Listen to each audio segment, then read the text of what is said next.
Hi, this is Richard Edelman, and you are listening to The Trust Makers.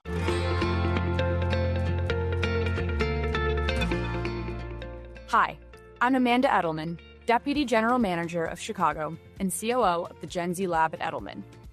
This month on The Trust Makers, we're focusing on Gen Z, a generation redefining trust, connection, and well-being.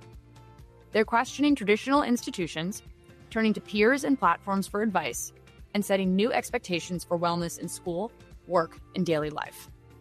Today, I'm joined by Zach Gottlieb, founder of Talk with Zach, a space for young people to have honest conversations about life, feelings, and challenges. His work has been featured in the New York Times, Vanity Fair, Today, and more, as through his Instagram and other social channels, he's become a leading voice on what matters most to Gen Z. Zach, welcome to the Trust Makers. Hi, thanks so much for having me. It's great to be here. So I want to start with the incredible work that you've done around mental health. I'd love to learn a bit more about the initiative that you've started and really just what sparked it for you. And the context for this question is that it's no surprise to anyone that Gen Z has made mental health so much less taboo and really at the forefront of the conversation.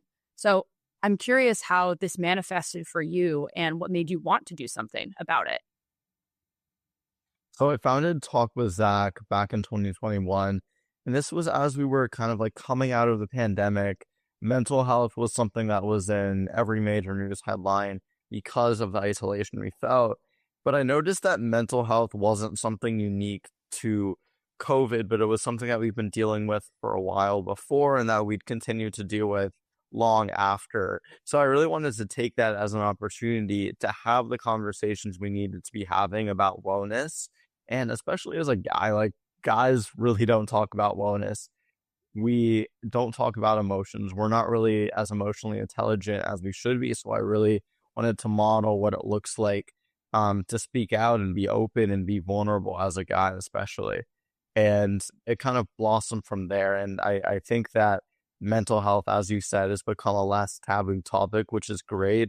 And I've seen everyone from professional athletes to other people around me start to open up more and more, which has been really amazing to see. And I think that a lot of that is because of all the visibility that wellness and, the space has received over the past few years. And I feel like we obviously still have a lot of work to do, but it's definitely become a lot better because of a lot of like social movements I've seen on social media and the media with really notable people speaking out about this. It's become a lot more mainstream. I have a hard question, which I'm sorry is only coming as question number 2, which is, do you think the conversation has gone in some ways too far? And I see headlines like this a lot, where I would say a few years ago, it was such a new thing that people were talking as honestly about their mental health. And it's obviously an amazing thing. I see a lot of headlines and conversation now about almost this feeling of, are people self-diagnosing? Are they overdiagnosing? Since we're focusing on it too much, is it creating its own problems? And I think really where this is coming from is for a lot of other generations, just shock, honestly, of seeing the number of people with anxiety, people with depression, people with mental health issues, and just wondering where this is coming from. And so I'm curious from your perspective, how you sort of see this sort of wellspring of conversation, very positive, very negative, somewhere in the middle, good and bad, but sort of why you think that this topic has become so prevalent among Gen Z and young people in particular. I think that's a really interesting point because I've noticed that a lot of normal people will go on and give these diagnoses on social media. And suddenly, if you're feeling sad, it's depression. If you're a little worried, it's like an anxiety condition. And when you think you have these, conditions that you don't, you're in a much worse spot than you were before, simply because you're not going to address it in the way you need to be addressing it. Some people look like, oh, should I medicate? Should I, some people self-medicate? Some people, it's quite dangerous when you think you have a condition that you don't because of what someone who doesn't have the qualification says on social media. And I think that's quite harmful. I also feel like, with this prevalence of mental health talk, a lot of people have become a little less resilient. And I wrote a piece about this a couple of years ago. And I think that when you feel like everything is getting you down, or you kind of like see a challenge that is very normal as something that is more significant than it is because of increased mental health conversation, then that could actually be harmful for mental health. I think you need to kind of like strike this balance in terms of talking about emotions, but also like if you're having a tough day, I think understanding that it's okay to be sad and feel that emotion. But it's not necessarily an opportunity to make that out to be something that it's not, and to make it out to be much worse than it actually is. It's almost become a trend that I've seen where people like make things out to be a lot worse than they actually are. And I feel like that trend is very harmful for our generation. I love what you said in the beginning of your answer, which is that more and more people are turning to social media for advice, and particularly around their medical needs. And this aligns very well with our data, where we found that 1 in 3 Gen Zers turn to TikTok for medical advice. And actually 1 in 11 have had negative consequences because of that. And broadly, this is something that we absolutely see is young people eroding trust in institutions, particularly science, medicine, these other things, and are turning. It's part of a long-term trend that we've seen people turn to peers for advice. So people like them. And social media, of course, is full of people like them, not necessarily doctors or experts. And so is this something that you see, people turning to social media, sort of less trusted sources for very important health information? Absolutely. And I think that part of it is that, and part of it is wanting the relatability, and part of it, like I think there's some distrust, but I think a lot of it too is like, I could go onto social media and see a million videos on demand. And I think that on demand aspect, and especially when, if you've been following recent headlines, there's a lot with like chatbots and like people trying to sue OpenAI for a suicide because of, them, like their child having a conversation with ChatGPT and that whole interaction going south. I think that a lot of people are turning to these other resources because it's on demand and they're easy. And, you could go, like I could go right now if I'm dealing with something onto any like AI chatbot and then get advice from that for free and immediately whenever I want. I could do it now. If I have a breakdown at 1 a.m, I could do it then. Or I could go on TikTok and watch a video and have someone my age kind of like talk to me almost as if a friend were kind of like guiding me through whatever it is I was going with. Whereas more traditional means, they're great. And I think that one misconception people have is that our generation is like fully kind of like deviated from going to traditional like psychologists, experts. We do want to hear from them. It's just a lot harder because you have to like book an appointment, or you have to like go through the necessary steps. It's not as easy. It's costlier. It's, like if you're doing therapy, you have a set time when you go to therapy. You can't like on demand get a quick like 5-minute piece of advice. So I think that's a big part of it as well. So there's all these frictions that you think and people don't take into account when you're sort of evaluating, okay, do I go to, a licensed therapist in real life? Do I do a chatbot? Do I do something else? And then I think the other point that you're saying, which is important, is that it's a yes and. And I think in the conversation, it feels very either or of, oh my gosh, these young people are only talking to chatbots. But what you're saying, and this makes sense, is that people sort of view it together. The data would back this up. What is interesting is that apparently 70% of Gen Z have said that they have used or sort of talked to a chatbot as an AI companion. And even a third say that bots give better emotional interaction than people. That for me is quite a scary statistic. This does actually relate if I think of something totally different. But we do a lot of work with brands for Gen Z. And a big question is, how much do Gen Zers want to connect digitally versus in person? And really our answer for our clients is it's both. You have to do both. And I think digital is higher than other generations because Gen Z came of age during COVID, in a time of social media, and so are used to digital connections.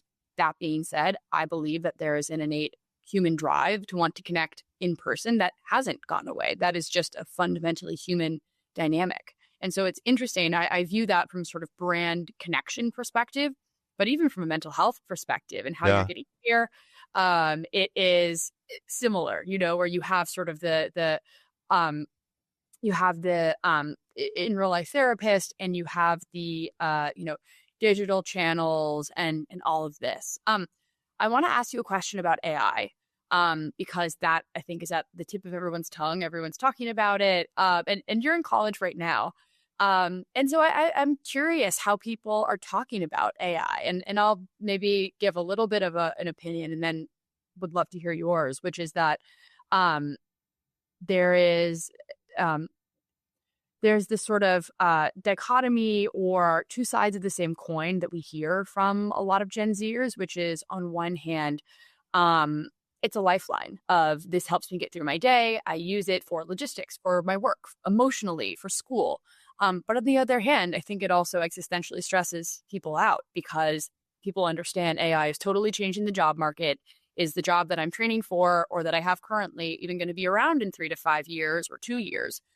So it's this really interesting dynamic, I think, of people really appreciating its utility in the short term, but also viewing it. We call it like a lifeline and a stressor at the same time. So I'm curious if any of that resonates and what you believe and what you're hearing amongst your friends and peers. I think there's a lot of mixed feelings about it because on the one hand, it is super useful. And I know people that every time they have a problem, big or small throughout the day, their go-to is just ask AI. And then I also know that there's this larger worry, which is more long-term, about what's the job market going to look like in 20 years. I think that a lot of people in my generation kind of understand that everything is changing, and a lot of people, even in older generations, know that the job market changes quite frequently. And if you look at the jobs 50 years ago compared to now, even 20 years ago compared to now, a lot of them have changed quite a bit. And I think that AI could have a very positive impact. I know that there are many competing theories on if it's going to really help society or not. But I feel like overall, my generation is really looking to use it for good and more looking at how we can use AI to make our jobs better, more efficient, and work to the best of our abilities. So I do think there's that worry, but I also feel like we're really taking it head on and using it for good. But again, it's so new that it's really hard to know what its effect will be. That's a very positive answer. That's actually more positive than I expected. So I'll have to, and I think that's right, where I think that so many headlines about Gen Z are incredibly negative, and I think overlook a fundamental resilience that people, particularly young people, have, and sort of adaptability that people have. And again, our data shows this is what you began the answer with, which is that it's mixed. That is 100% correct.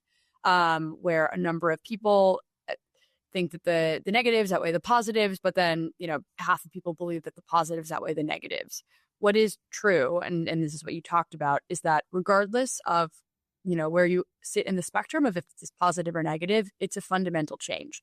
And I do think that Gen Z, more than other generations, is aware that things are changing. Again, whether you think it's positive or negative, you have wrapped your head around the seismic change that this will entail for you in your life, in your professional career, but really your life, in the way that other generations may not have wrapped their head around quite so much. Speaking of seismic changes, there is, and I'll sort of get right into it. So we just released a report last week around the change in Gen Z that we're seeing. And it's this fundamental change between older Gen Zers and younger ones. And we're really doubling down on this theory created by Rachel Genfaza, who I interviewed a couple of weeks ago on the Trust Makers. That was around Gen Z 1.0, the sort of older Gen Z versus Gen Z 2.0. And Gen Z 1.0 is frankly the stereotype of Gen Z that we think of. These are the Gen Zers who were in college or sort of college aged around Trump, and then Black Lives Matter, were a bit older when COVID hit, and really entered the workforce during COVID during a very, very unstable time. And as a result, these are the ones who tend to be more left-leaning, more social justice. Again, they're the sort of stereotype of Gen Z that are taking to the streets to protest XYZ thing. That is much more the stereotype of Gen Z 1.0. For us at Edelman, we started to see a change in this about 18 months ago, kept our eye on it because obviously this is significant to see the generation flip in the way it has. And what we found when we did this report is that there is a significant difference between Gen Z 1.0, again, the sort of stereotype that I just outlined, and Gen Z 2.0. In Gen Z 2.0, they're a bit younger, so they're 22 and younger, whereas Gen Z 1.0 is about 28 to 22. So 22 and younger. They came of age during the Biden presidency. They had no time before social media. COVID hit a little bit earlier for them. And very broadly, this has yielded a generation that is highly skeptical of institutions, a much more sort of entrepreneurial, do-it-yourself mentality, and much more right-leaning, actually, where in the United States, this sort of Gen Z 2.0 broke right in the last election, whereas that is certainly not the stereotype that I think most people would imagine for Gen Z, and Gen Z 1.0 was much more left-leaning. The other interesting point on this is that because they're more skeptical of institutions, they trust less, they're also more apathetic. And so their intention to vote, for example, in lower elections is about half as high as that for Gen Z 1.0. So it's this feeling of we've tried, we've done our best to create the change we wanted to see. That's what the sort of older part of this generation did. That didn't work. So almost an F this. We're not going to do anything. And so there's this feeling, at least from the data, of almost apathy and sort of we're going to figure it out for ourselves. So given that you have just started your sophomore year in college, you're right in that sort of Gen Z 2.0 range. Does this resonate with you? Do you see sort of any of this for you, for your friends, sort of the world that you're seeing, the people who are part of your organization? Does this resonate? I think there's definitely a greater sense of a lot of what you're talking about, like apathy is big. Like I think we're maybe less left-leaning. I think there's still a lot of people who are left-leaning, but I think it's more that when you factor the people, especially young men who are very right-leaning, that it kind of more evens out, but it's not really in the middle. It's more that you have these very polarized sides, which is not the best. And there are actually a lot of studies like researching this, and what they find is that it'll be hard for Gen Z 2.0 to marry because if they have such different political ideologies. And I thought that was pretty fascinating.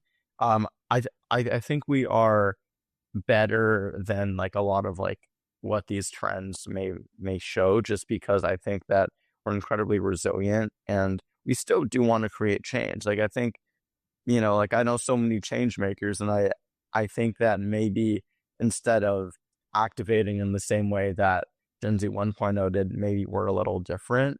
I think like we're very similar in the sense that we both want to create change. I think 1.0 maybe was a little more into like the grassroots protesting, those kinds of things. I think 2.0 is more into like ventures. Like I see a lot of people that are doing more like social justice-y things in particular. They're like, let me do a startup about, whatever it is, from trafficking to the environment to this to that, to policy. Like it's more entrepreneurial, which is quite interesting. Like I see a lot of young people kind of glorifying the like entrepreneurial life. I don't know if they're necessarily glorifying like the actual path or if it's more the lifestyle and the freedom.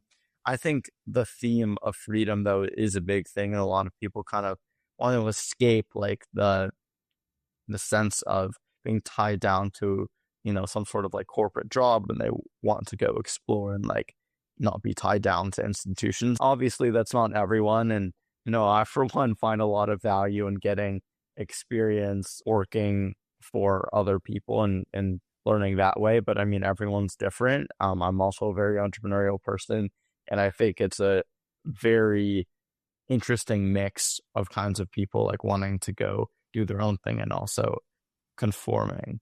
How do you think social media plays into this dynamic? And I mean, for me, I think the answer is it's fundamental to setting expectations and norms. And I think particularly I love your point around sort of the glorification of freedom and being your own person. I think that's an intrinsic sort of human need, is to have your own life, dictate your own schedule, not be at the behest of other people. That all makes sense. And actually, I found this for Gen Z 1.0 as well, but in a different way. Social media brings to the fore aspirational lifestyles and normalizes them in a way that it has not for prior generations. And so what I mean by that is a few years ago when we started the Gen Z Lab, I got all these questions from our clients, particularly from a workplace perspective, who asked me, they say, my Gen Zers have so many demands. What's going on here?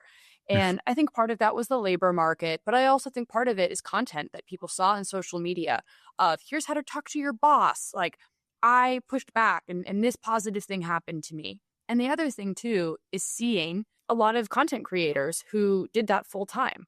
Either they're in the 0.01% of successful content creators, or maybe they even had not totally truthful content about how much money they brought in. But it created this sort of, oh, okay, if I don't like my job, I can always quit and make money this way. It created this alternative path that without social media, that would have not been as clear.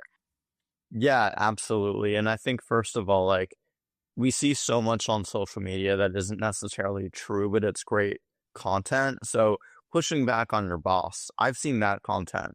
And it like looks pretty like badass. Like, yeah, like you could push back, you could get a higher salary, you could get better hours, you could do this or that. But in reality, like, it's kind of like glorifies the fact that you're able to do that, and the power dynamic there of like being able to ask for that. Everyone is in a different position job wise, and like what you can negotiate with at one place is different from what you can negotiate at another.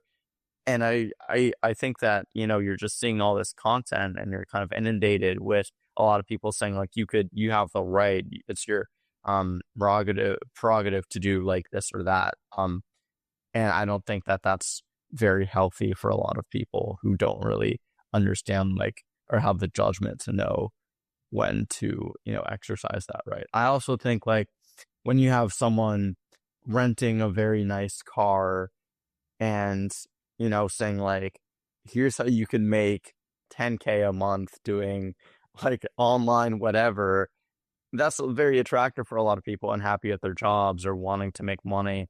And in reality, like a lot of these things are like not viable in the slightest. They're trying to sell you on a course or something or other. And, you see so many people like kind of like fall into the trap of like, oh, like I just want to escape the matrix and like do my own thing and like become really wealthy, because you see that on social media and you see that message everywhere of like escape the matrix, escape like the traditional path, and then go off and do your own thing. And I think that's harmful for people that want that lifestyle very quickly. And I think that obviously like on social media, they're showing off their best life, and that's not reality at all.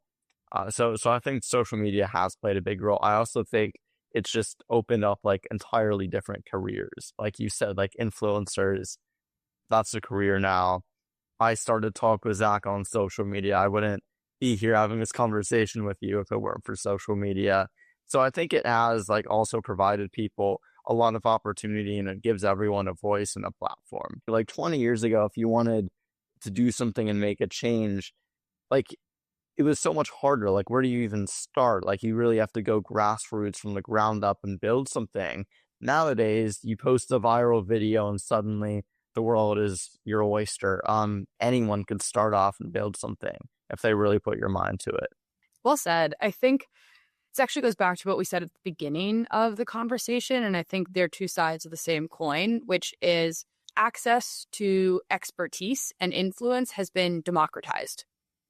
in many ways. And that's because social media, it's exactly what you said, allows people to become someone. Anyone on social media can become someone regardless. And, of course, it's harder than it sounds and has more bias than it sounds, but broadly, anyone can become something. And I think that relates back to our initial start of the conversation, which is around lack of trust in institutions, which is around people seeking health advice from non-licensed professionals. Again, it's sort of this idea of the sort of expansion of who is able to have voice and what that looks like.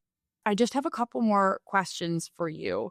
But I feel like we've touched on some really interesting themes and conversations that are happening about young people right now, whether that's mental health or AI or social media, workplace norms, job aspirations, lifestyle aspirations. What is one thing that you think people get wrong or people aren't talking about yet? I think for us, like one thing that I've noticed, at least in my platform and the people around me, are like how we're kind of going about relationships. And I think that like a lot of when people think about Gen Z, like they don't really think of us like as people are like really seeking to build deep connection. And I think that the role of social media has, both been good and bad for this.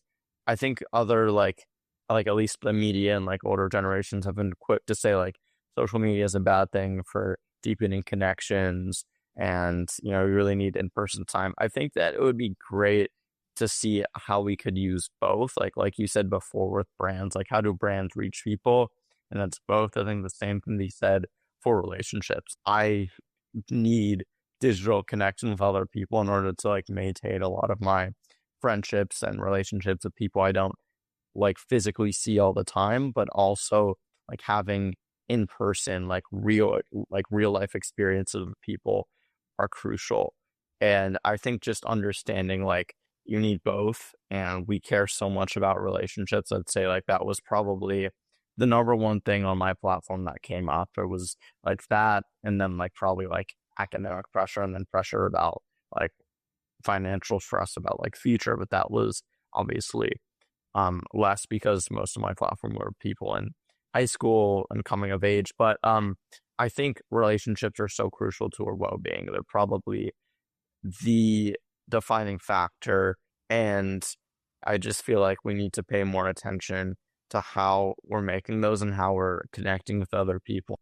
That's smart. I think what you're saying, which I hear, is in some ways we've overdone it, of acknowledging that you can't get all of your social enrichment through social media, but it is an integral part of how people form and maintain relationships. And even if I think of myself, business school, other, experiences in my life, people are spread all over the world, not even all over the United States, but social media is literally what allows me to stay close with people who have vastly different backgrounds than myself. So to your point, not overly demonizing the digital age and digital relationships while also providing in-person social time, community building, social enrichment, whatever you want to call it, is essential. So I like that. We'll end with one final question, hopefully an easy one, not too hard, which is, so you're currently at Stanford, which is, small world, my alma mater. What is one thing that you're excited about for this year? So I'm about to start my sophomore year in a couple of weeks. And I think one thing I'm really looking forward to is I did freshman year, and freshman year was just the first time for everything, like the first time in college, which was the biggest change of my life. And it was an awesome experience, but also a very novel experience. I think I'm really looking to really like deepen what I'm passionate about and deepen my interests. So like, for example, like I've kind of tentatively decided that I'm doing like political science as a major and public policy as a minor. I also want to, do more with the clubs that I'm involved with. Like I'm managing editor for the opinion section at the Stanford Daily, which is something that I love doing. I've done a lot with journalism and writing before college, and now I'm doing that at a very high level, and it's something I'm quite passionate about. So I want to do more of that. I'm also really interested in, like, I'm just starting to get into finance and financial systems So I also want to look into that as well and kind of like deepen my involvement in a lot of clubs and organizations, both at school and outside. And then lastly, obviously, I'm excited to see my friends at school again and make even more memories than I did last year. Amazing, Zach. Well, I wish you luck on that quite ambitious list.